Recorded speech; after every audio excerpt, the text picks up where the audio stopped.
A disappointing and some would even say embarrassing performance by the West Virginia basketball team against the Colorado Buffaloes in the second round of the Big 12 tournament. That's right, the number 16 seed Colorado Buffaloes, a team who came into the game with a 13-16 record. Mountaineers go into halftime with a lead, come out second half, and just totally fall apart. They commit double-digit turnovers in the second half.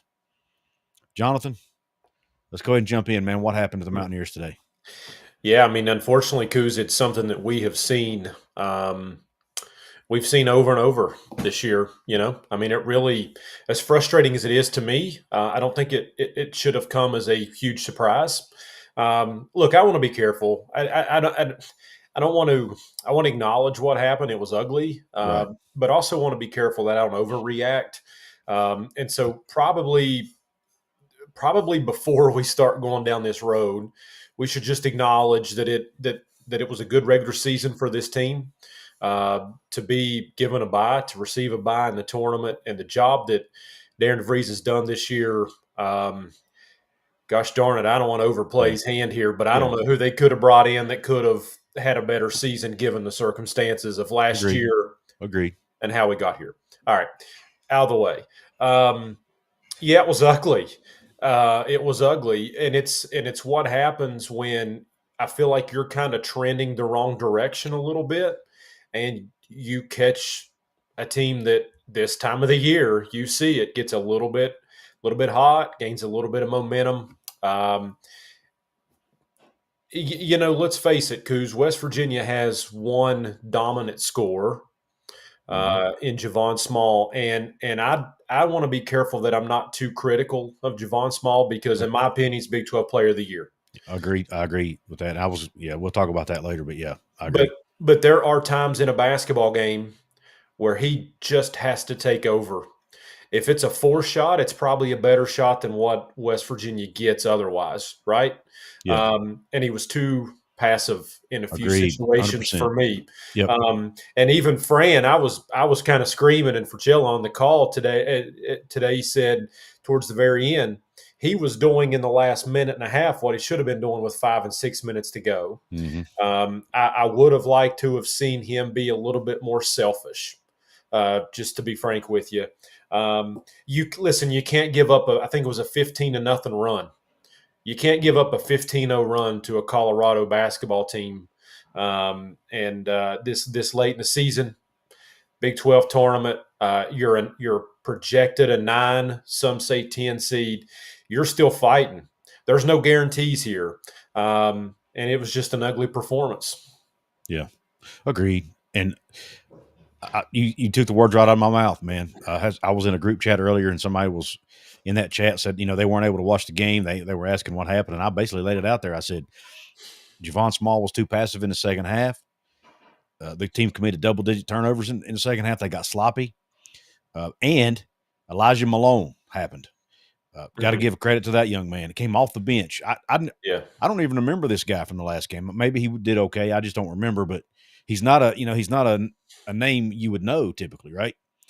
But he came in. He's a big body, and West Virginia has struggled with those big-bodied guys a lot this year because Eduardo Andre's tall and he's long, and he's a good rim protector. But when he plays against somebody, and even Hansberry to a degree, when they play against somebody that's just a big body and can push them around, they usually do it. And look, and it's not for lack of effort. I don't blame them. It's not like they weren't trying. It's just they get physically outmatched at times by some of these bigger bodied guys. And hats off to Colorado and their staff and their players. They had a game plan in the second half. They executed it, and they got the ball down low to Elijah Malone, and he ended up with 14 points on the game. Most, if not all of those, came in the second half. Yeah. I don't have the numbers right in front of me, but as far as the breakdown of it, but he was really the spark for that team. And then again, West Virginia they made some boneheaded plays. I mean, some really forced shots by other guys that weren't Javon Small. Mm-hmm. Just, I don't know. There were times when I felt like they should have tried to get him the ball and didn't. Just, I don't know. It just wasn't. It was uncharacteristic to be honest with you at times, especially the sloppiness, because this team has typically not been sloppy with the basketball.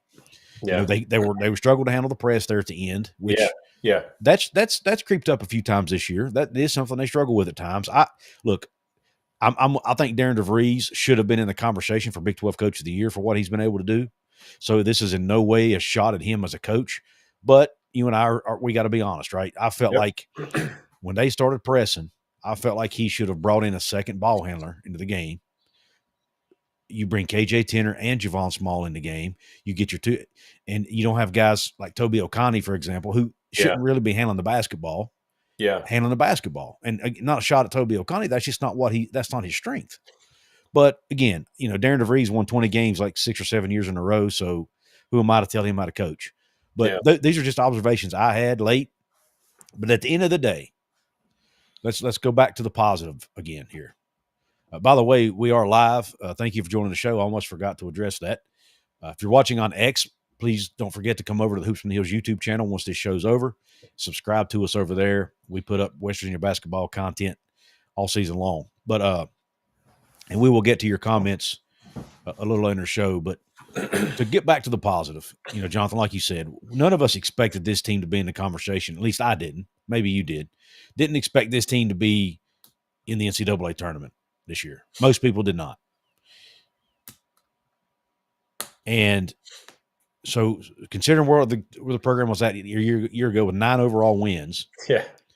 they get 10 wins in the Big 12 conference this year. They won more road games in conference than they had won the last like 2 or 3 seasons combined. It's been a pretty darn good season considering the Tucker DeVries has been out for almost all season. It's been a good season, and I'll say when we looked at this roster early on, and you and I have talked about it, I kind of thought that 18, 19 wins, weirdly enough, and we've discussed this here. I thought that was kind of where this team would be. I didn't know it would be underneath these circumstances, and what I meant was I didn't think they would beat some of the teams that they beat, but I didn't think they'd lose to some of the teams that they lost to, but also didn't think you would be playing the majority of the season without Tucker DeVries either.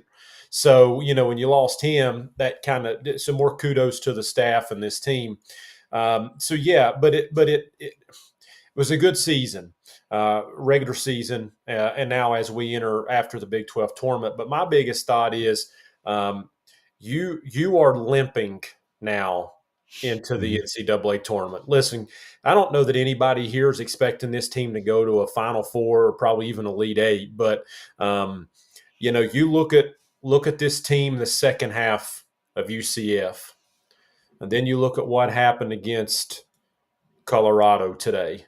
There were some similarities there. There was a little bit of panic, shot selection, defense, which has usually been a strong suit. The defense kind of pulled back just a little bit and weakened as the game went on. So, admittingly, as good of a regular season and as good as the story has been, if you will, little concern, obviously, going into the NCAA tournament. Now, if West Virginia can actually get a first round a win in the tournament, actually like their odds whenever a team has less time to prepare, especially for Javon Small or for Darren DeVries or this team in general. It's a great point. So crazy enough, I like this team if they can get to the second round because it's less time to prepare. But yeah, just a bad taste in your mouth right now.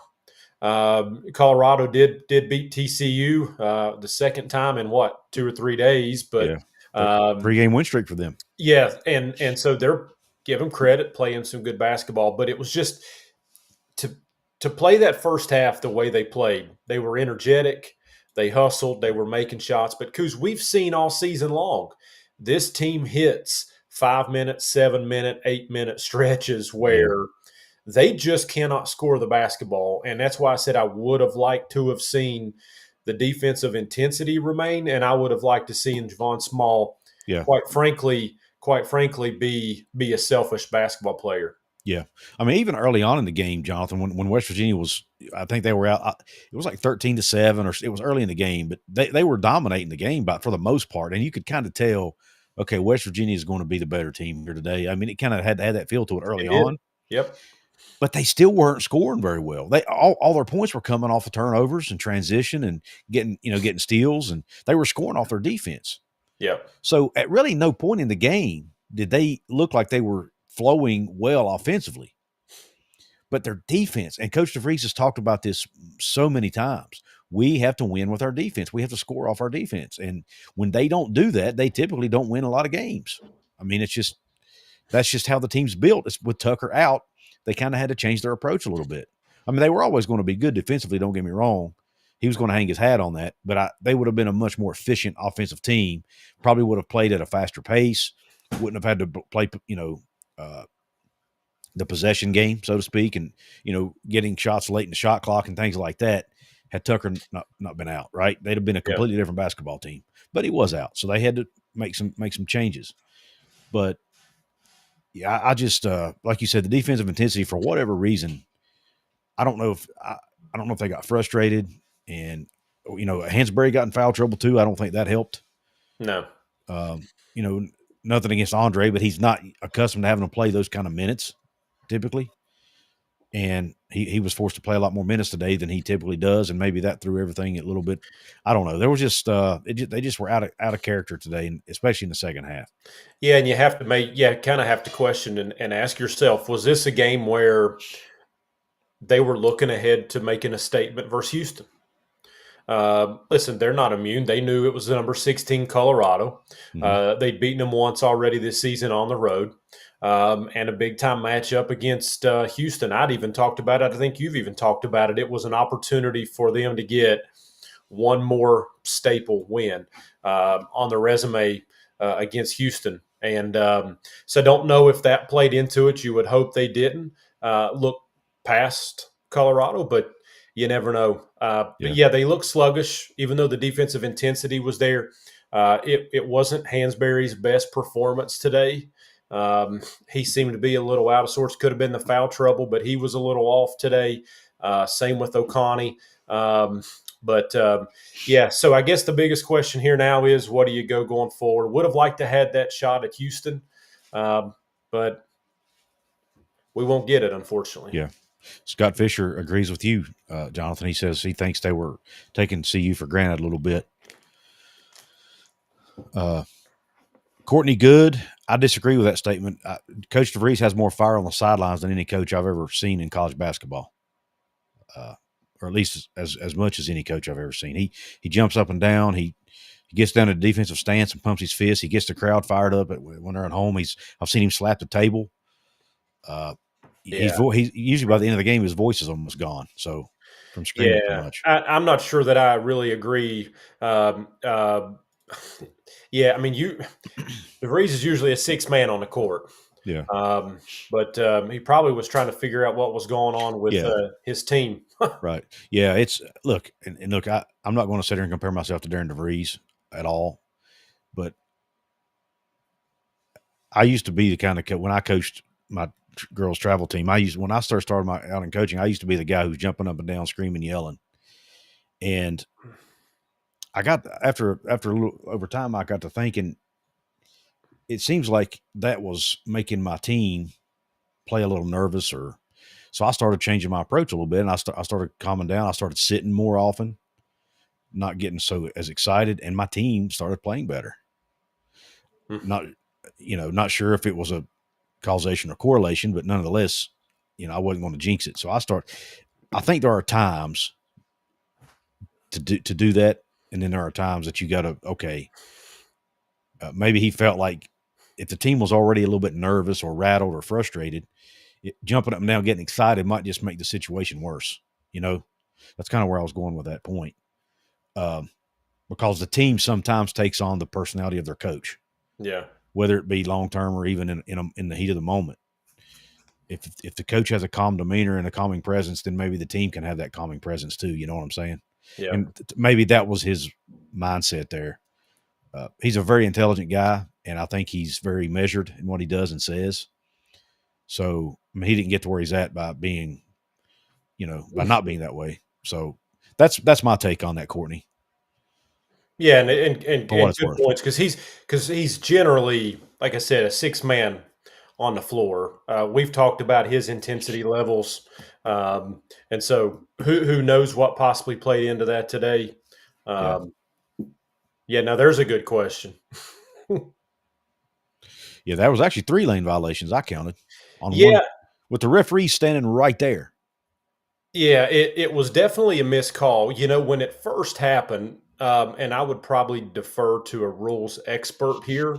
And I'd actually like to go back and look. When it first happened and they didn't call it, my initial thought was maybe it appeared that a West Virginia player entered the lane first. I'd be curious if that was the case because it was clearly a violation. You can look at you can look Mhm. back and see um, when they showed the initial replay that a player did enter the lane.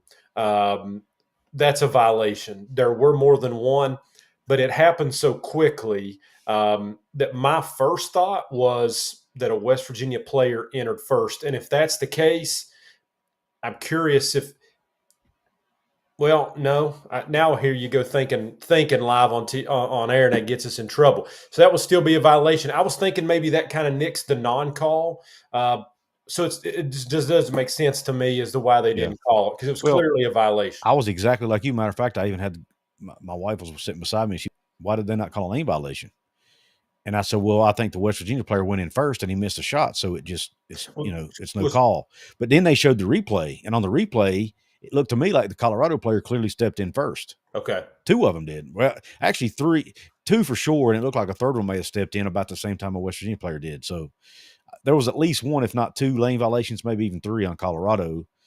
But again, in real time, maybe a West Virginia player had his toe on the line. I don't know. Because you can't even touch the line in that situation. You have to be completely off the line. So I don't know. Yeah, and that was my first thought was that maybe the West Virginia again, I'm talking initially when it first happened Mhm. because it seemed so obvious that they didn't call it. Like, how could you miss that? So my first thought was maybe a West Virginia player had entered and it was a missed shot. But again, you said you watched that again and it didn't happen. So Yeah, it not didn't look sure. to me like it anyway. Curtis D316 says DeVries has to find another small at point guard and a huge big for next season. Well, I don't think you're going to find another Hmm. small, number one, but I know what you mean, Curtis. You do need they need to go out and get another point guard. Listen, KJ Tenner, I think, is a serviceable point guard, but I'm not sure he's ready to be the guy yet. So yes, I do think they need to go out in the portal and find another point guard, a good one, hopefully. And then they actually need a couple bigs because Andre's going to be leaving, and preferably I'd like Hansberry to go back to playing the 4. That's his natural position because they play a 5-out offense. So I'm not sure, but I really don't like him having to guard a 5 either. I think he'd be better off guarding a 4. So if they can go out and get a couple true bigs, hopefully at least one that has a big body and can get physical down low, and a good point guard, and if everybody else comes back, Jonathan Powell, there's a lot of promise with him.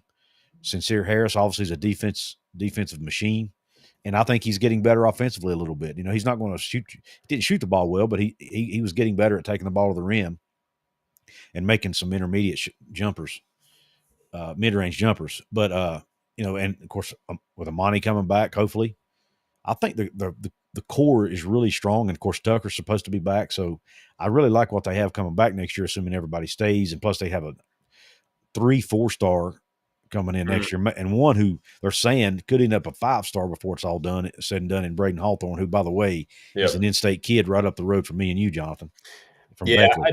I don't think you can. I don't think you can go into next season with Hansberry playing the 5 again.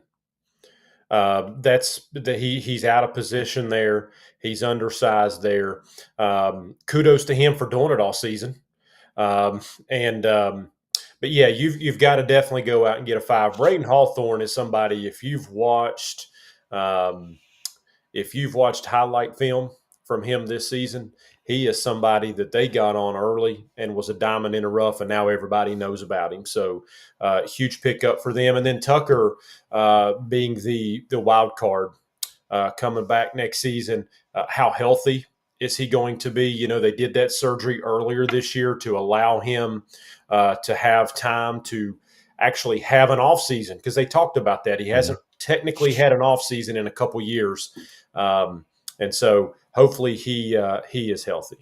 Yep. But there is a solid core there. And look, here's what gives me hope. If we're already in a short period of time seeing what DeVries can do with additions through the portal in such a short period of time, not knowing how to put all these guys together, how it's going to work, what happens next year when he's got 1 year under his belt, he can identify weaknesses, what he's got coming back, and now he's plucking for certain spots. Should be really excited about how he adds to next year's class. Absolutely. And look, this game, putting this game aside for a minute, the future still looks really bright for West Virginia basketball, in my opinion. You know, Sure. Oh, this yeah. game does not change that for me. Bill Sheets says, "What about Jaden Stone?" The last I heard, the last Darren DeVries mentioned it, he said that he was taking a medical red shirt, but was unsure if he was coming back to West Virginia or not. That was basically it. It would be, without having a whole lot of information, it would be surprising to me if he comes to West Virginia next year. The only reason I would say that is history usually tells us when a transfer comes in, if it doesn't work, especially in this portal era, if it doesn't work right off the bat, there's probably not a second go around. Yeah. I'm not sure. It could be wrong there, but I'm not sure I would bank on Jaden Stone next year. Probably would just move on. Yeah. Just, again, Darren didn't say specifically, but just reading his body language, it didn't look like, I like to try to read between the lines. Sometimes I'm right, sometimes I'm not, but I just didn't get the sense that he's coming back. You know what I mean? I've heard Coach DeVries say he's dealing with some family issues. Don't know what that is. That could be a multitude of things. Not even going to try to speculate on that, but I'd say it's best if we just probably go into the offseason assuming Jaden Stone's not going to be on the team next year. And if he is, it's great. It's even better. Yeah. Curtis D316 says, this was actually the first comment of the chat, says some positives out of it, long rest before the tournament, and likely a 10 seed. So, yeah, I mean, there's a silver lining there. Something I actually – maybe I jinxed it, Jonathan. You remember on the last show I asked you, would it be to their advantage to lose in the tournament so they get a longer rest? You did. So we're going to blame this on you today. They watched our show and flipped a coin, and it landed on you. So apparently. Yeah. Hey, I tell you what, though, that's a good kind of a topic there, because there has been a little bit of discussion on social media. Would you rather be a 10 seed or would you rather be the 9 seed? So I tweeted out earlier today, Joe Lenardi had West Virginia a 9 seed at number 36 overall. Vanderbilt, number 37, was a 10 seed. So it does likely mean that West Virginia will slide down, depending on some other outcomes. Yeah. Will slide down to a 10 seed. So, Couz, are you of the theory that you would rather be a 10 seed, which would potentially, and if we learned anything today, you do not look ahead. But if you're a 9 seed, Couz, who you likely play in Duke, one of the number 1 seeds. Auburn. Joe Lenardi's latest projection had West Virginia play in Auburn, potentially in the second round. So if you back that up, would you be okay with the 10 to maybe dodge a Duke, dodge an Auburn to play a potential 2 seed? You do see, and now we're kind of rolling the dice a little bit, you see some 15s beating some 2s. That's not as crazy as the 116. How do you feel about a 10 seed? Does a loss send you to a 10? And how do you feel better about a 10 over a 9? I mean, obviously, I think I need to see the matchup on who the 2 seed is, but because there have been tournaments where the seeding, in my opinion, was screwed up, and sometimes you get matched up with that top 2 seed, who really should probably be or could probably be a 1 seed, right? And so it really depends on the matchup. But in theory and on the surface, I do like it better because the 1 seeds in this tournament are likely going to be Duke, Houston, Auburn, and who's the other one, Jonathan? I'm having a brain fart. Yeah, we are too. Duke, Houston, Auburn. Wasn't wanting to think. Shoot. I know there was Florida mentioned, Alabama mentioned. Somebody tell us in the comments because we're drawing blanks here. It may have been Alabama.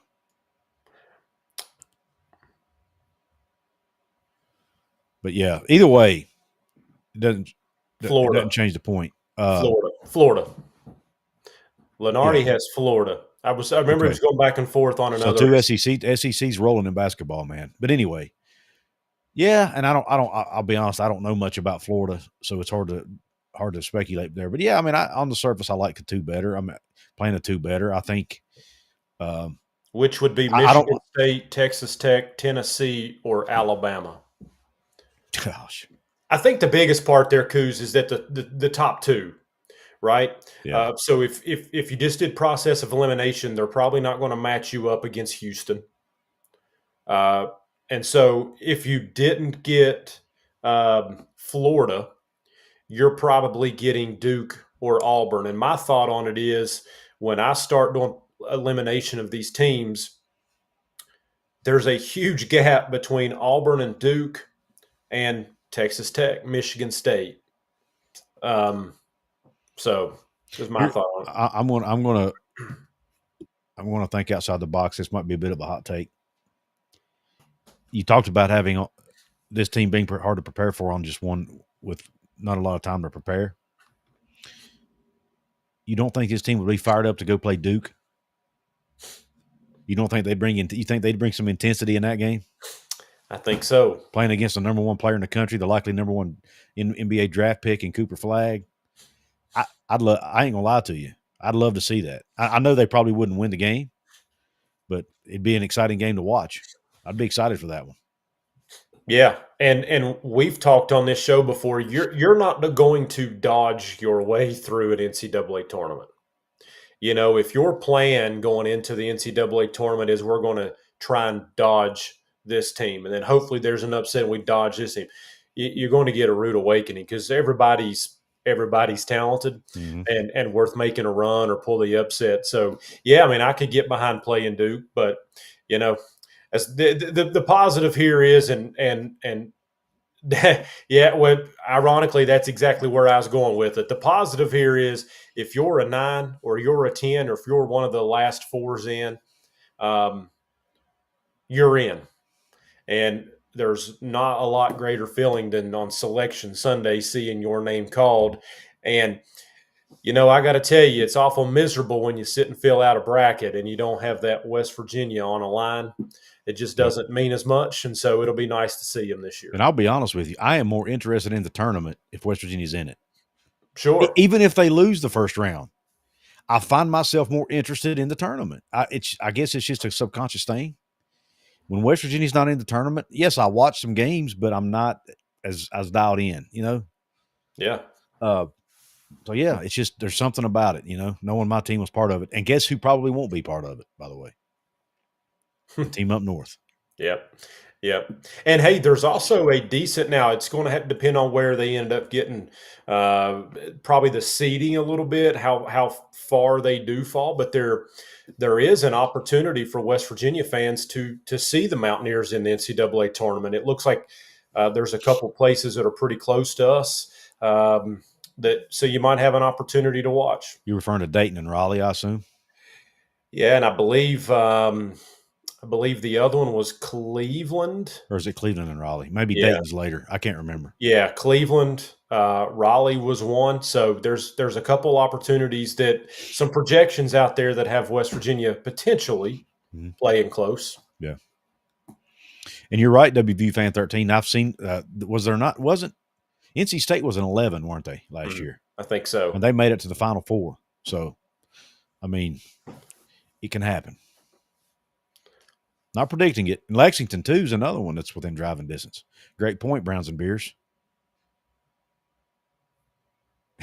He says he always picks them to go all the way. His bracket be damned. That's funny. William Conway says punish the seeding, not the at-large bid. 19 wins, including 6 Q1s. Give them a mulligan for today's bad loss. Yeah, and look, that's why I say we had to, you know, I wanted to get on here and talk about the game. But at the end of the day, when you look at the season from the 30,000-foot view or 10,000-foot view, whatever, however that metaphor goes. When you look at it, the big picture, considering the adversity this team's had to face, it's been a darn good year. Oh, you know, so I hate to be I'm not going to be too negative on this team. yeah, you can't be too negative. It was a great season, and now you get to rest up a little bit and see what happens. Yeah. Bill Sheets, I know his name's come up, but I'll believe it when I see it, man. I just don't, unless they come at him with a huge chunk of money, I just don't see it. But at the end of the day, it's going to come down to two things: money, and does his family like living in Morgantown? I don't know that people think about that a lot, but that means something. You know, he has a daughter who's going to high school. He has a wife. He also has Tucker. How happy are they in Morgantown? If they like Morgantown, you know, and the money gap is not huge, then they're probably going to stay. You know, I think you're going to find, and I think you're going to find that teams are going to be interested, which is a good thing. That means they're winning at West Virginia. yeah, But I have to be honest as well. If I were West Virginia faithful, I wouldn't lose a lot of sleep on that. Not saying that he wouldn't leave, but until there's some serious smoke from that fire, I wouldn't give it too much thought. Yeah. Leo Cole, thanks for joining the show. Yeah, we were talking a minute ago about the seeding. It looks they're probably going to likelihood that they're going to fall from a 9 to a 10 potentially. Could potentially even fall as far as an 11, depending on what else happens in these conference tournaments. But you know, at the end of the day, as long as they get in, we're pretty happy. Jake T with a super chat. Thank you, brother. Jake T says, "These scoring droughts are incredible incredible to me. Do you think it's a skill issue or a psychological one?" I think it's both, Jake. I think it's more psychological, to be honest, because teams, you know, when you're not seeing the ball go in, and they're not a great shooting team anyway. Outside of Jonathan Powell and Javon and Amani at times, they're not. You know, it's just not their strength. You know, so when it's not your strength, you have to find other ways to score, like with your defense. And there are moments in games where if they don't ratchet up the defensive intensity, then it affects everything. And even though they're a great defensive team, they will have moments in games where the defensive intensity just isn't there. At the same, they are a type of team that has to play with absolute 100% lockdown, get in your face defense for the entire game because they don't have any room for error on offense. And the defense is how they get points. And if they don't have that, they struggle because it's just not there's without Tucker, they don't have that consistent shooter outside of Javon and even JP at times has been cold. So I think it's a little bit of both, Jake, to be honest, but more mental than anything. Because once you see the ball go through the net, it kind of helps. But how do you get the ball to go through the net? You take an easy shot. How do you get an easy shot? Off a turnover, right? Or a free throw, something like that. And they don't get a ton of free throws because they don't drive the ball to the rim enough. So Yeah, it's a little bit of both. What do you think, Jonathan? I think it's a little bit of both. I think the problem here is these aren't 4 and 5 minute droughts; they're 7, 8, and 9 minute droughts. Yeah. And you know what's interesting about this team is that they can go 7, 8 minutes without scoring, and then they'll go on a 15-2 run against a team. It's Yeah. like how did that switch? And so I don't know that it's as much psychological, just because they have proven at times that they can completely flip that switch. I think the biggest problem with these droughts is, let's just face it, you've got one player in Javon Small that can create his opportunity, that can create his shot. Everybody else needs to be have somebody kind of facilitate that. And when teams do a pretty nice job in taking Javon out, and we saw that a couple times later in the season, teams were putting a bigger guard or a forward an athletic forward on Javon to try and take him out. And now you're relying on a Jonathan Powell or an Oconee or a Yesufu to create, which is not necessarily their game. And so when a defense can hone in on that against Javon Small, that's where you get into those longer scoring droughts. You just have to hope that the defense can hold the rope long enough because when you get into the NCAA tournament, you're going to win on having one dude that can score the basketball and defensive intensity. And so depending on that matchup, this team can still win basketball games. Okay, I believe that they can be a potential nightmare for somebody in the right matchup in that first or even that second round. But the defensive intensity, you can almost get by with Javon Small being a 10 to 12 point guy, but you cannot get by with no defensive intensity.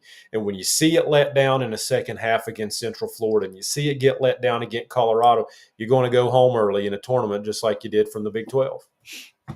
Yep. Some great comments here, and then we're going to we won't be on here much longer, guys, but again, if you're watching on X, please come over to the YouTube channel, Hoops from the Hills, once we're done here, and subscribe. Jake T, no problem on the typos, brother. Thank you for the support and the donations, man. I really appreciate it.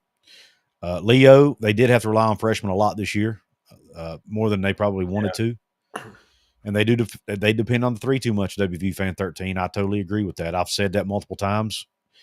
And it seems like when they today there were times when they were doing a good job.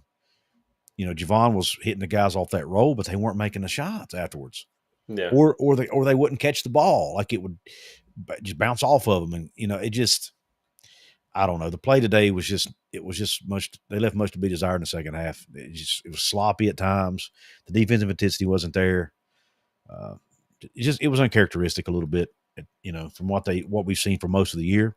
But again, all is not lost. Looks like they're probably going to make the tournament, the one that really matters.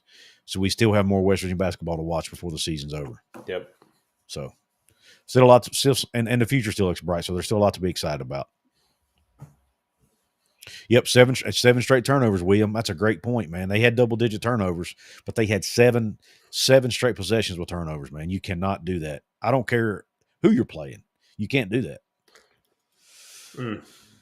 Joe Mazzulla would be nice, Jacob, but I don't think he's out. I don't think there's a Joe Mazzulla out there right now.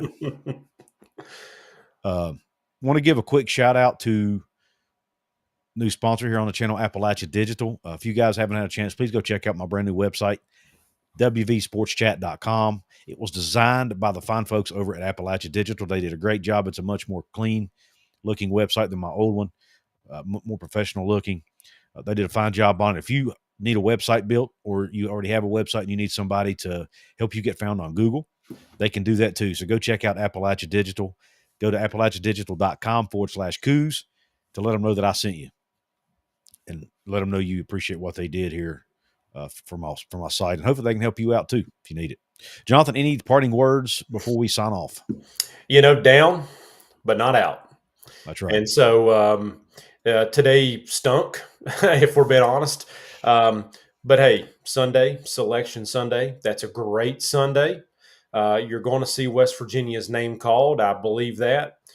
Fill out your brackets, and we're going to talk about it. And after last year, just be happy. That's right.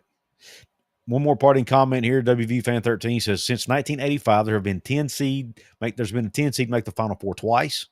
11 seed has done it 5 times. That's crazy. And a 12 seed has made the Elite Eight twice. And a 13 seed has made the Sweet 16 6 times. So thank you for that, WV Fan 13. That's kind of gives us a little bit of hope, doesn't it? And that seals it. I'm glad we're going to be a 10 seed. I'm cool with it, man. I'd be curious what those numbers are on 9 seeds. Might be a little homework after this, but I bet they're not as good as the 10. Yeah, probably not. I had to guess. Probably not. Actually, you know what? I think somebody put that in there earlier. Let me go find it. It may have been the same. I think it was him, actually. Yeah, so I'm glad W Fan 13 gave us that stat. Here it is. Okay. Number 9 seed has made it to the Final Four twice. Is all. Oh. 10 seed, Final Four one time. Okay. So, for what it's worth. 9 seed, Final Four 2 times. Okay. All right. Sounds good to me. All right. Well, listen, thanks to everybody for jumping on here tonight. Again, if you're watching on X, please subscribe to the YouTube channel, Hoops from the Hills. We appreciate everybody jumping on. Appreciate all the comments. Obviously, Jake T, thank you again for the super chats, my brother. Thanks for the support, as always. And we will see you on the other side. Hopefully, we'll come at you here in the next few days with something regarding the NCAA tournament. Hopefully we'll be talking about West Virginia's matchup maybe a little bit, and assuming they get in, obviously, and what's in store for them. So stay tuned for more content here on the channel. And Javon Small did get screwed out of the Big 12 Player of the Year award. And with that, we're out.